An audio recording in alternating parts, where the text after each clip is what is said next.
I extend a gracious welcome to all of our esteemed listeners for the newest episode of the SZIG-Podcast. My name is Balázs Pozsgay, and our guest is Father John from Dallas. Thank you for joining us. It's a great pleasure for me to be here. Yeah. As far as I'm concerned, I perceive you to be a source of profound joy and inspiration within our fellowship in the school. You've come from Dallas, Texas, as a Cistercian monk, and I'm convinced that only few individuals, if any, have failed to make your acquaintance. Therefore, there is no necessity to provide your extensive introduction. However, there are still a lot of things we don't know about you. Okay. Could you share with our listeners in a few words the reason why you became a monk and what motivated you to enter the Cistercian community? Yeah, sure. At first, I just want to say that I think you're probably right. There's probably nobody that I haven't met yet. And if there is someone I haven't met yet, I hope they stop me in the hallway so I can say hello. But I think that's a testament not just to the joy that God has given me, but the happiness and openness of Saint Imre and this place. It was so easy to make friendship here. And so I'm very grateful for that. So why I became a monk, I think a number of reasons, but to tell it short, I think that I discovered in myself an honest desire to know how to pray and to experience the communion with God that comes from prayer. And I also discovered a very deep desire to understand the faith. So in college, I learned a love for philosophy and theology. And the more I studied the tradition of the church, the more convinced I became that we are the inheritors of an incredible tradition, that there is such wisdom and beauty in our faith and all the philosophy and art and theology that it's inspired. So I think the love of prayer and the love of study, or in particular the desire to understand the faith, were two major moments that signaled in my heart that I might be called to be a priest or a monk. And then another big thing was the discovery of fraternity or brotherhood. So I had been afraid of the idea of being a priest when I was really young. So the first time I had the idea was in 5th grade. But priests, to me, at least to me, in my experience, they seemed a little bit withdrawn, a little bit stern or sad. And I only knew 2 or 3 priests, so I didn't have that big of experience. But in any event, my idea of priesthood was not very joyful or happy. But when I encountered the monastery in Dallas, and I saw the brotherhood, that they were laughing together, playing games, playing sports. Of course, they prayed and studied and worked together, and so there was great effort and strenuousness too. But they seemed like they actually liked each other. You saw a loving community. Yeah. And so it made it very easy for me to imagine happiness in that life. And so prayer, study, and true fraternity, that showed me, I need to think about this. And I was in a relationship with a wonderful girl, and so I could easily imagine happiness as being married and a father. And I mean, and still, it's clearly a beautiful life that it's a sacrifice that is ongoing. But when I realized that God had put in my heart this awareness and this ability to follow the monastic life, I really had to take that seriously. And so I gave it a shot. Yeah. Thanks. Yeah. I've been told that one of your parents is German. Correct. Yeah. So that way you have European origin. Yeah. How do you feel to have European roots? What does this mean to you? Yeah. And which aspects of your personality links to it? I don't know. I think. Well, I guess the first part of the question is easy. So I'm proud of my connection to Germany. I think that for most of my life, it wasn't something I was very deeply aware of. Like I knew my mother was from Germany. I knew she was an immigrant, but I didn't spend a lot of time thinking about what that meant for her. I guess at least when I was a child, you're mostly focused on yourself and what you think about things, and even your own parents, you can't really stop for a moment and think like, what was life like for my mom or for my dad, But as I've grown older and had more experiences of life, it's caused me to look back and think, gosh, what was it like for my mom to grow up in one country and then move to another country and leave her family behind, and at least in terms of physical proximity or closeness. She's remained in close contact with them her whole life, but obviously the opportunity to visit wasn't as much. Is she still living in America? Yeah. So my parents sadly divorced, but she chose to remain in the United States because her 3 children were there now. And she very happily lives now near my brother, his wife, and their 5 children. Very cute nieces and nephews, I must say. Maybe they'll watch this interview. I'll have to show it to them, but they're all very cute. And anyway, so my mother, so I have this connection to Germany, and I traveled there a little bit when I was a child. And I could hear German. I didn't really learn German when I was a child, but I could hear it. My relatives mostly spoke English, so we were able to communicate. They were very kind and loving to me. I have many fond memories, delightful memories of eating strawberries and whipped cream on the porch of my grandmother and grandfather's apartment in Hamburg. Fond memories bicycling with my uncle and aunt to go pick strawberries. Really great memories. They were very kind to me and my family. And I guess now as an adult, thinking back on my European roots, I suppose I'm proud. My last name, Bayer. I'm proud of the Catholicism of southern Germany. I'm very proud to have this connection with Pope Benedict XVI, who was also from Bayern in southern Germany. And I don't know what aspects of my personality it's marked. I can't say I know Europe very well. I can't say I know Germany very well. I have little ideas about it. I probably am very American. I don't know how German my personality is. But yeah, that's all I got. I'm not sure.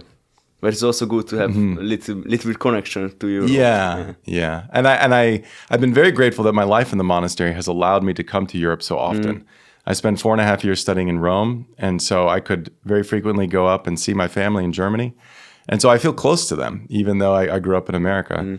And I've met so many of my cousins and their spouses now, and it's been fun to have that connection. Yeah, I believe. Yeah.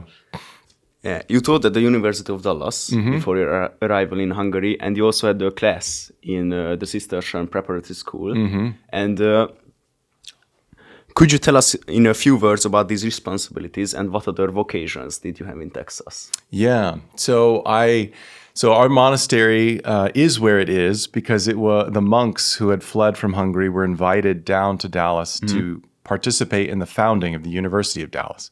And so almost half of the founding faculty of that university were Hungarian Cistercians.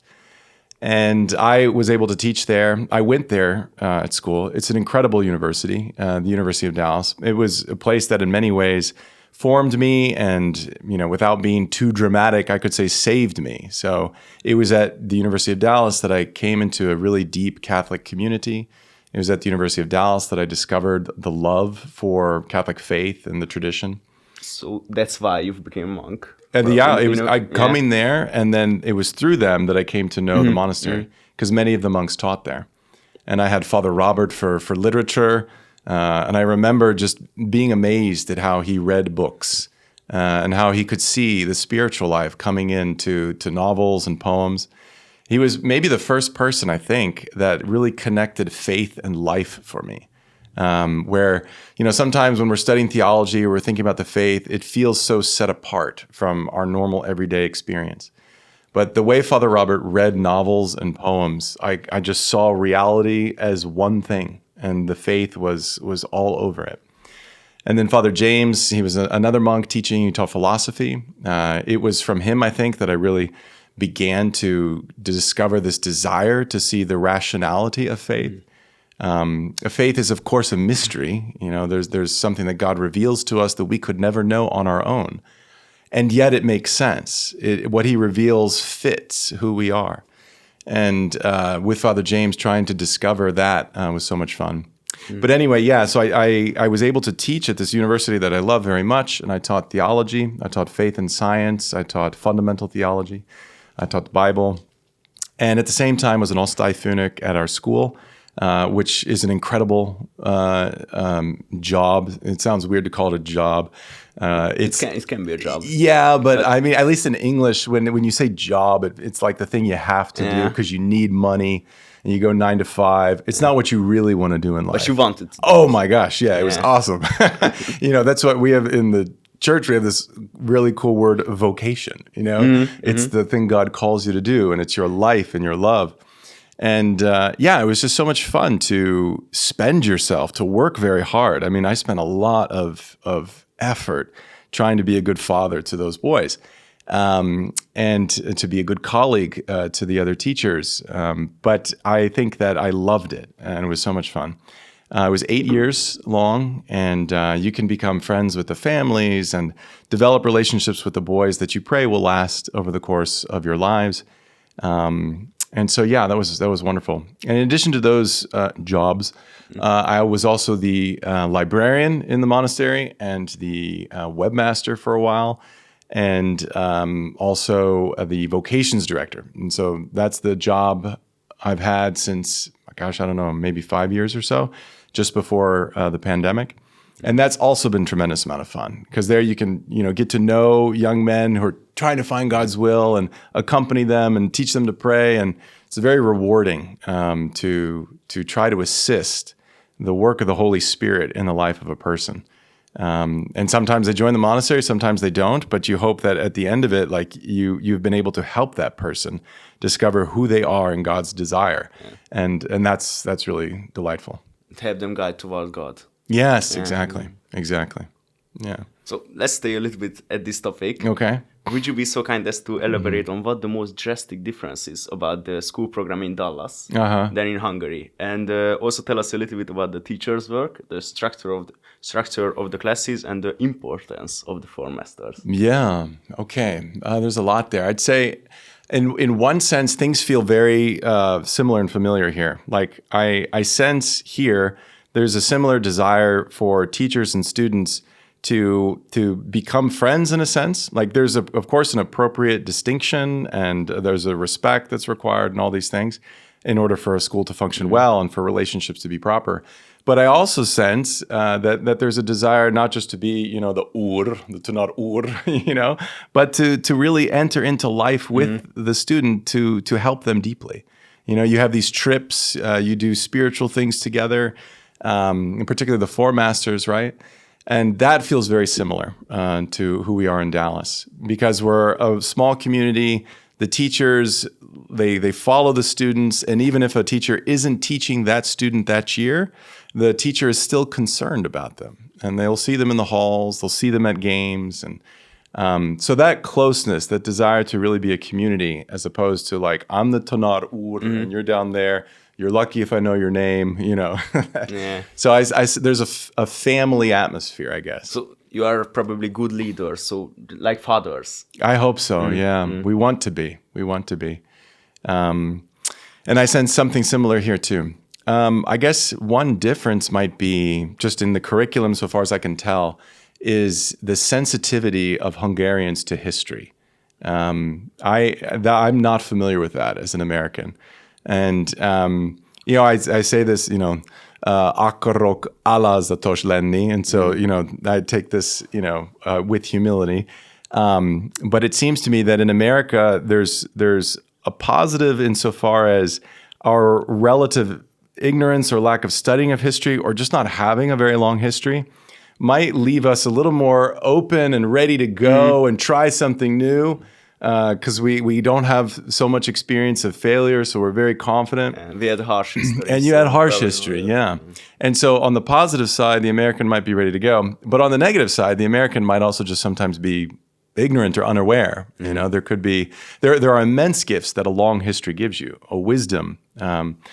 Hopefully that long history can give you a wisdom, not just of knowing what works and what doesn't work, but of seeing time again how God can bless you even through suffering, such that your ability to go into the future after a long history could be deeper if you read it through the faith. And that, for me, is still kind of an open question here in Hungary. How much does the faith shape the way Hungary views its own history? Does Hungary view its history of being conquered, Austrians, Turks, failure. Yeah. Is it just one long list of like getting beat up? Or does Hungary, search for what is God doing through this? He has all of time and space in the palm of his hand. Why has he let us suffer And what good things has he brought out of it that we in gratitude should recognize? At the Mass this morning, I cited for the 100th time one of my favorite books now, Egri Csillagok, right? There would be no Eger. There would be no Dobo István and Gergő Borna Missa. Without the women. Exactly. And without the suffering.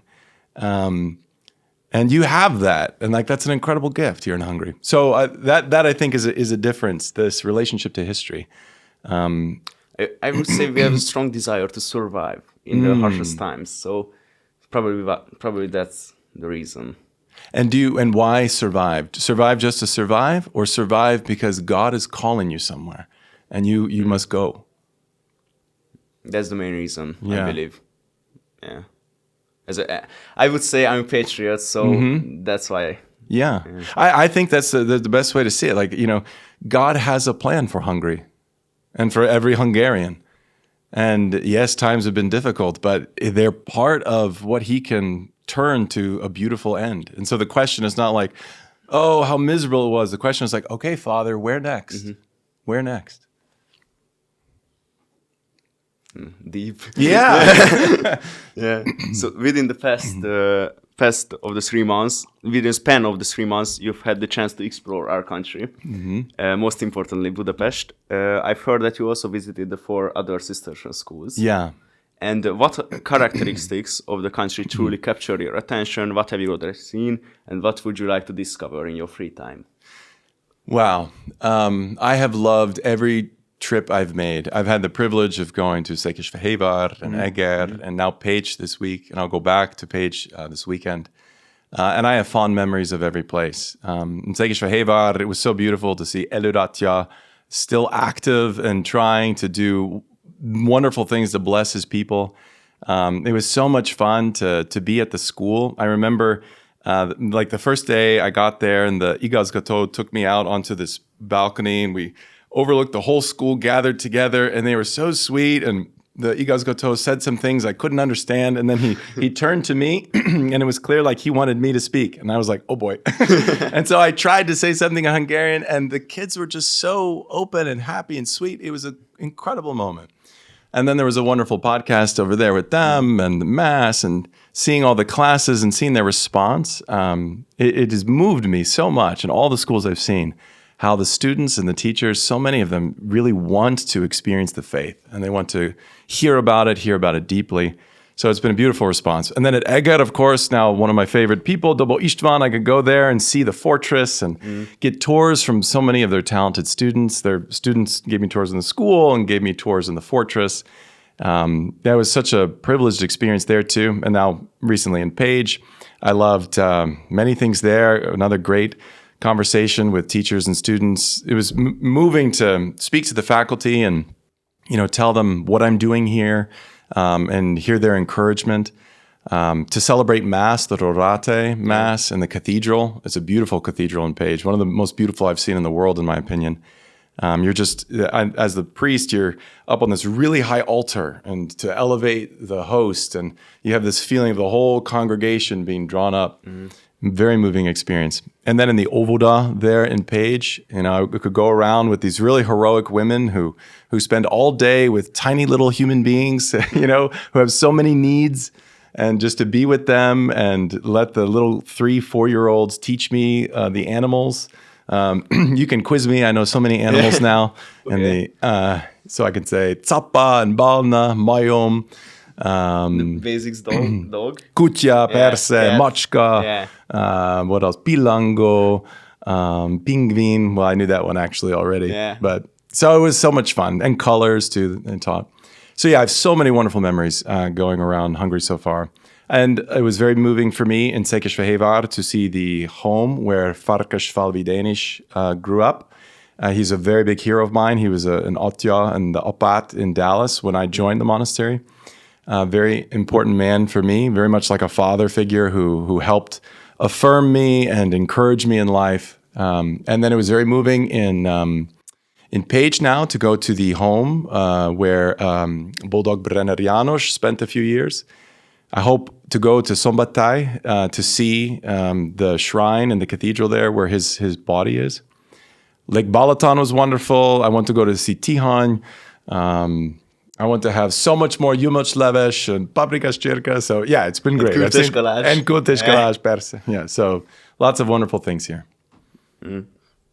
And how do you see the Hungarian culture, the Hungarian people, and how long are you planning on staying in Hungary? So I see the Hungarian culture, I think, in many beautiful ways. I'm enjoying the literature. Hold on. Excuse me. I'm enjoying the literature very much. So I've read not just Egri Csillagok, but also Az Ajtó and Abigail and a Pál utcai fiúk, and always in angolul sajnos. But over Christmas, I'm hoping to read Az ember tragédia. No, még nem, sajnos. But I will only take my A1 language exam next week, actually. I have a wonderful magántanár, and she will give me the exam at the beginning of next week. But maybe one day, 6 months or a year later, I might try to read something serious in Hungarian. So I've loved the literature, and I'm looking especially forward to Az ember tragédia, because I'm hoping to encounter a piece of literature that really interprets the faith and tries to help see a vision of the world through the faith. And then, so I've loved, the literature. I've loved the food, as I just mentioned. The people. It's very interesting for me as an American to experience a culture where there's such an importance placed on folk country or folk history and folk culture, music, folk music, dance. At Nagy Lajos, for example, I learned that they have like 4 years of a history class dedicated to folk culture. Right. And for me, that's a completely foreign concept. I don't know. I'm sure it probably existed in America. I mean, we're human beings too, but I just I'm not as aware of it. And maybe now in modern times, culture is becoming so thin and so, big English word here, but so homogenized, like everything's becoming the same, because technology and internet, and now we all listen to the same music. We all drink the same things, Everything is modernized. And when it's modernized in the sense, it's flat and the same. Like, you have the same sodas here. If I say Taylor Swift, you know who she is, right? The whole world does, right? So anyway, as time goes on, we unfortunately are seeing this tendency to get rid of these really rich, deep local cultures. And that dynamic has probably been happening longer in America. And so I don't know what a folk culture would be in America. Maybe there are other Americans who know a lot more than I do who could answer that question better. But in any event, it's been a discovery for me to be here in Hungary and to see just how much history and richness there is to the people's life. And that you would actually study that at school. That's not just some quaint subject you might hear from your grandparents about. You would go to school for that. Have you already seen the traditional clothes of the Hungarian people? Only in pictures. Only in pictures. Yeah. But in my belief, those are great clothes. So why? Amazing. Why are those great clothes? Because nowadays we have these simple clothes, and those are colorful. Those give happiness and culture. Yeah. That sounds very worthy of belief. They're colorful. They give happiness. Yeah. That's why. Besides our school, you also teach at the Catholic University of Pozsgay Balázs. Yeah. Yeah. And you celebrated masses every Tuesday and Thursday. Here at Szent Imre. Yeah, here in Szent Imre. You took part in our spiritual retreats with the community of Balázs. And how can you make time for your own hobbies and leisure activities? Yeah, good question. I have to talk to God about that. I've for many years I've not been very good about taking time for leisure, and I often have this experience where God forces me to slow down. I get sick, or big things get canceled, and I don't have anything to do, and then I'm just reading scripture freely, or I'm reading a novel, and I'm like, gosh, why don't I do this more often? There's just so much peace and freedom when you have healthy leisure like that. And right now, my life is kind of a whirlwind. I'm in so many new things and trying to meet and please so many people, and take notes and report. It's like, in a very good way. I'm a very happy person. Don't get me wrong, but I have like so many people now on 2 continents that I feel responsible for.